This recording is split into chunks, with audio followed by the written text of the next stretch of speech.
everybody, my name is Udit. Today I'm going to talk a little bit about how to crack portfolio review interviews, which typically occur in product designer interview processes. This advice applies to pretty much most product designer roles, although in different companies these roles are known by different names. So it's known as user interaction designers at Google, UX designers at Amazon, and so on. This is going to be a short video series to keep things bite-sized and easily consumable. In this first video, I'm going to talk about what interviewers are looking for in this round. Further down, I'll cover an approach that works really well when it comes to structuring the presentation for this portfolio review.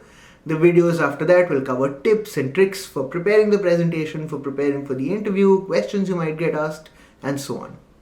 For context, these approaches have undergone trial by fire. A lot of Prepfully candidates have used them during their interviews at Facebook, Netflix, Amazon, Microsoft, and the like. So I'm very excited about sharing these tips with a wider audience. As a quick introduction, I'm from Prepfully. We offer anonymous mock interviews that help you get interview practice. You can practice for free with other candidates, or you can practice with coaches who've actually worked at the target companies you might be interviewing for. So in the context of this video, we've got product designers from all the companies that I mentioned above and more, who've been helping candidates with mocks and advice, and who've also helped us put together relevant content, this video being a good example of it. Right then, the portfolio review, or what's also known as the portfolio presentation round. This round typically happens as a separate round after your phone screen, although in a lot of companies it also occurs during the phone interview process. The guidance I'll be sharing in this video applies to both. So maybe let's start off with what a portfolio review actually is. The portfolio review is typically a 30 to 60 minute conversation with an interview or an interview panel where they try to understand your past experience as a product designer, the approach and thinking that you applied to a few specific projects that you worked on, and what you learned from these exercises. You'll typically start off with a quick round of introductions, followed by you presenting an overview of your portfolio, which includes 2 or 3 case studies, after which you deep dive into one of them, and then accept questions from your interviewer or panel. Your interviewers are testing a range of topics in this round. There are 4 must-have skills and 2 nice-to-have skills that they're typically looking for. Without demonstrating the must-haves, it's really unlikely that you'll even get an offer, and the nice-to-haves are the sort of things which can help you win major brownie points, which can then help in getting a better internal level or a higher degree of seniority. So let's go through the must-haves first. The first must-have are all around your core craft skills. So interaction design, visual design if it's relevant for the role, prototyping, user research, and storytelling. The second must-have then are your product skills. So how you measure success, both qualitatively or quantitatively, how you iterate your hypotheses based on your observations, how you achieve impact in a nutshell, how you assess trade-offs, how well thought your decisions are. So for example, do you go with the first idea that you come up with, or do you come up with a few and do some brainstorming and then make a deliberate decision about which one to go for?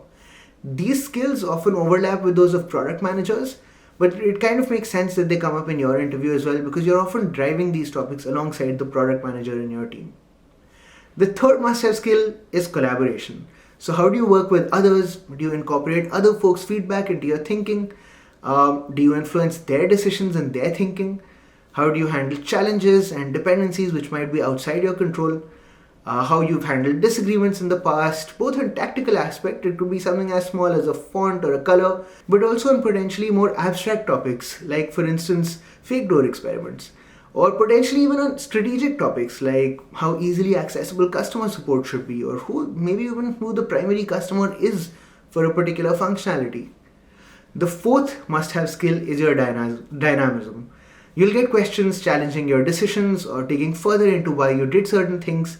Your interviewers are then trying to look at how aware you are of the trade-offs you made, how you deal with unexpected questions and scenarios that are thrown at you, and if you can articulate good answers on the fly when challenged. So these 4 things are must-haves because they collectively help an interviewer understand your breadth and depth of being able to succeed as a UX designer. And your case studies will ideally need to reflect this. I'll prepare a separate video on how to structure these case studies so that you can tick these checkboxes. Next though are the 2 nice-to-have skills that I want to talk about.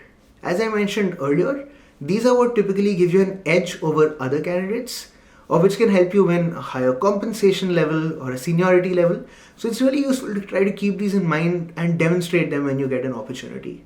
The first of these is domain knowledge, and this comes in particularly handy if you're interviewing for a specific role or company type. So for instance, the thinking that goes into Netflix's UI is totally different to what goes into, for instance, Salesforce.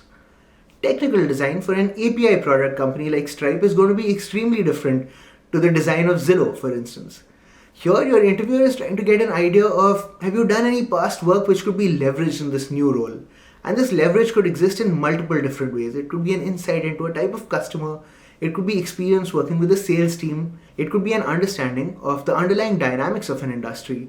And these can all be demonstrated through picking the right projects and talking about the right aspects of these projects in your portfolio review. I'll again cover this in a lot more depth in the interview tips video. The second nice to have skill then is scope of work and craft leadership, and this rapidly becomes a must have for senior roles.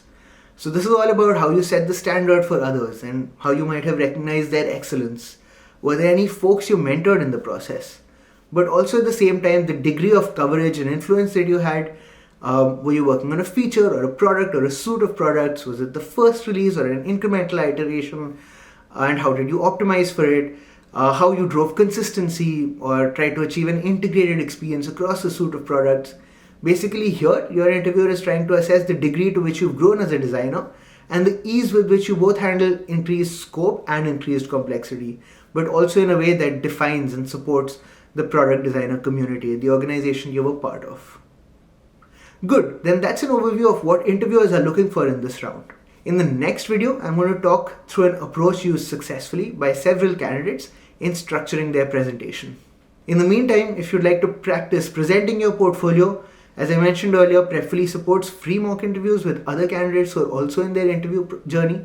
Or if you'd like custom advice from an interview coach or just want honest feedback on your readiness level from folks who've literally been helping hundreds of candidates, you can also book an anonymous session, either an advice session or a mock interview session with a product designer on Prepfully. You have several who've worked at places like Amazon, Microsoft, Google, and Facebook, so I've included a link in the description below. As always, I'll also include some helpful resources in the description.